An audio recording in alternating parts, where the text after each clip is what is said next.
আসসালামু আলাইকুম বন্ধুরা, আমি আছি আপনাদের সাথে ফারজানা আলী। আর আজকে নিয়ে চলে আসলাম আমার মায়ের হাতের শীতের একটা স্পেশাল সবজির রেসিপি নিয়ে। তাছাড়াও আরেকটি রেসিপি রয়েছে এর সাথে, তা হলো চুকা বা টক। গ্রামে যা প্রচুর পরিমাণ খাওয়া হয়ে থাকে, বিশেষ করে গরমকালে। তো চলুন বন্ধুরা দেখে নিই এই সবজি রান্নায় আমি কি কি সবজি ইউজ করছি।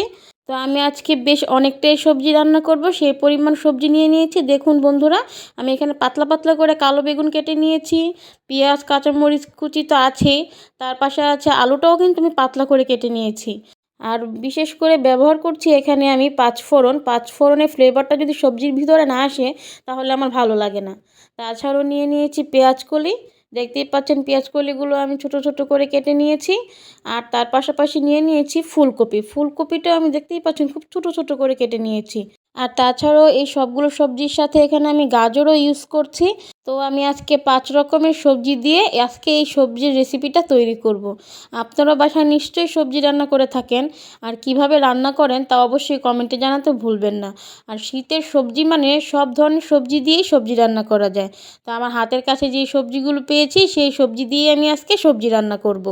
আর অন্যদিকে রয়েছে গ্রামের টক বা চুকা। এই চুকা বা টকের জন্য আমি এখানে 4 পিস তেলাপিয়া মাছ নিয়ে নিয়েছি হাফ কেজি টমেটো। আর মাছটা কিন্তু অবশ্যই অপশনাল বলতে আপনারা যে কোনো মাছ এখানে ইউজ করতে পারেন। আর বন্ধুরা আপনারা দেখতেই পাচ্ছেন টমেটোর পিসগুলো আমি কি চিকন চিকন করে কেটে নিয়েছি। তাছাড়া নিয়ে নিয়েছি এখানে গোটা কয়েকটা কাঁচামরিচ আর রসুন কুচি। তাছাড়াও আছে ধনেপাতা কুচি। আর ধনেপাতা কুচিটা অপশনাল, কারণ ধনেপাতা কুচি তো সবসময় থাকে না, কিন্তু শীতকালে ধনেপাতাটা খুব বেশি খাওয়া হয়, কারণ ধনেপাতার ঘ্রাণটা আমার খুবই ভালো লাগে। আর যার যার ভালো লাগে না তারা এটাকে অ্যাভয়েড করে চলতে পারেন।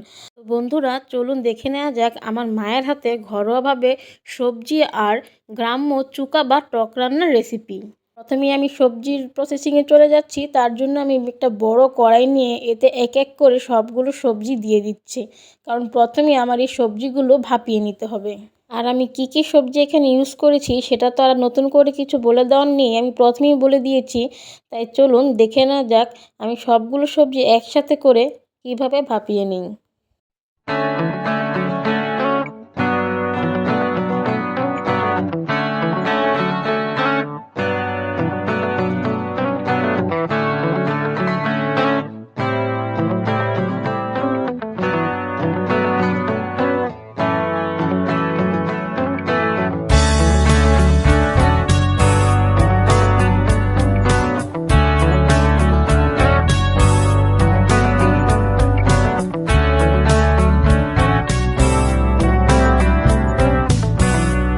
তাছাড়াও বন্ধুরা এই সবজিগুলোর সাথে আমি আমার পরিমাণ মতো সামান্য একটু লবণ দিয়ে দিচ্ছি, যাতে ভালো করে সবজিটা ভাপ হয়ে যায়। আর সাথে অ্যাড করে দিচ্ছি এক্সট্রা কিছু পানি। তবে আপনারা যদি অবশ্যই অল্প সবজি রান্না করেন সেই ক্ষেত্রে কিন্তু এক্সট্রা পানিটার প্রয়োজন হবে না।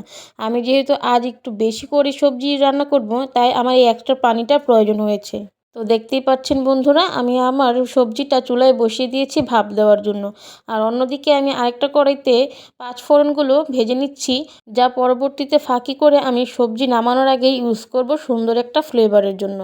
আমার পাঁচফোড়নটা প্রায় ভাজা হয়ে গেছে। এ পর্যায়ে আমি পাঁচফোড়নটা নামিয়ে চুকার প্রসেসিংয়ে চলে যাব, কারণ সবজিটা ভাপতে একটু সময় লাগবে। এই কারণেই আমি আগে চুকার প্রসেসিংটা শুরু করে দেব।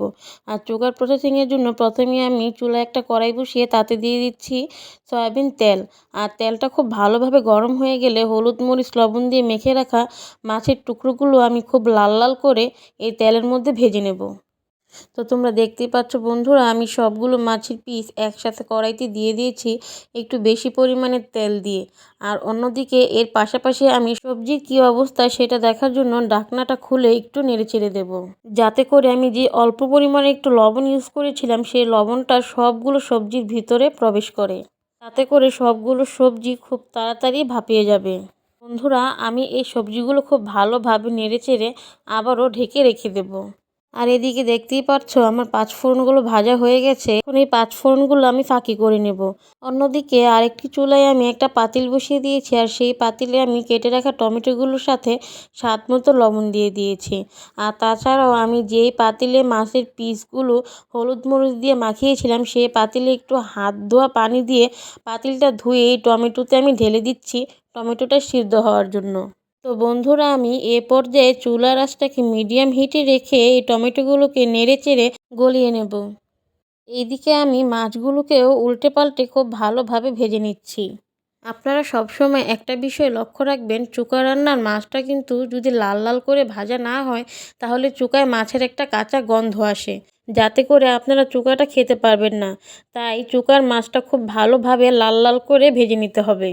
তো ফাইনালি বন্ধুরা আমার সবজিটা ভাপ দেওয়া হয়ে গেছে, আর এই সবজির পানিটা আমি ঝরিয়ে একটা বলে সবজিগুলো নিয়ে নিয়েছি। তাহলে চলুন সবজির পরবর্তী প্রসেসিংয়ে চলে যাওয়া যাক। আর তার জন্য প্রথমেই আমি চুলায় বড় একটা কড়াই বসিয়ে তাতে পরিমাণ মতো সয়াবিন তেল দিয়ে দিচ্ছি। আর তেলটা গরম হয়ে গেলে প্রথমে আমি দিয়ে দিচ্ছি রসুন কুচি। রসুন কুচিটা খুব ভালোভাবে একটু লাল লাল করে ভেজে তারপর দিয়ে দিব পেঁয়াজ আর কাঁচামরিচ কুচি। আর হ্যাঁ, তার পাশাপাশি আমি এখানে 2টি তেজপাতাও ইউজ করেছি, 2টি তেজপাতা দিয়ে দিলাম। আর এইবার দিয়ে দিচ্ছি পেঁয়াজ আর কাঁচামরিচ কুচি। তো এই সবগুলো উপকরণ আমার ভালোভাবে ভাজা হয়ে গেলে এ পর্যায়ে আমি দিয়ে দিচ্ছি 1 স্পুন লবণ।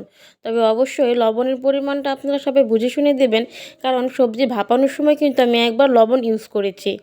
আর দিয়ে দিচ্ছি 1 স্পুন হলুদ ফাঁকি, 1 স্পুন ধনিয়া ফাঁকি।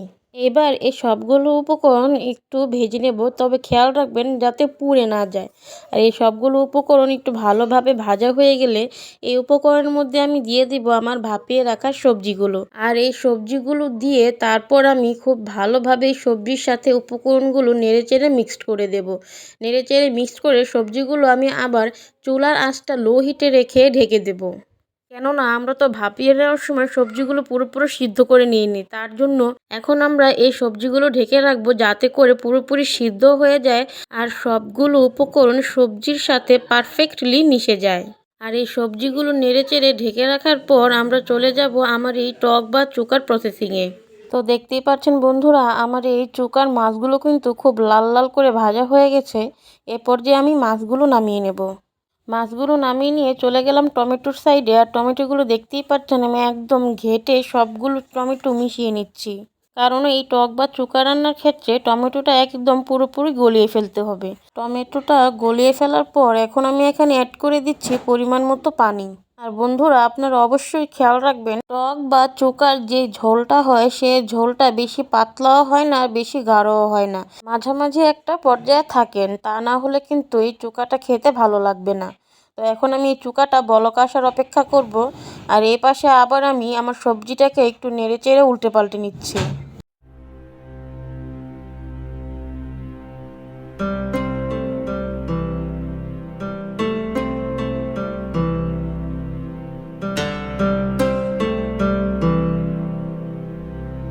তো দেখতেই পাচ্ছেন বন্ধুরা আমার চুকার ঝোলটার বলক চলে এসেছে। এই পর্যায়ে আমি একে একে সবগুলো মাছ এই চুকার মধ্যে দিয়ে দিব। আর অন্য পাশে মাছ ভাজার কড়াইতে একটু তেল দিয়ে দিচ্ছি চুকাটা বাগার দেওয়ার জন্য। আর হ্যাঁ, চুকায় অবশ্যই কাঁচামরিচ ইউজ করছি, আপনারা চাইলে বোম্বাই মরিচটাও ইউজ করতে পারেন। তো আমার তেলটা গরম হয়ে গেছে, এই পর্যায়ে আমি রসুন কুচি দিয়ে খুব ভালোভাবে রসুন কুচিটা ভেজে চুকাটা বাগার দিয়ে দিব।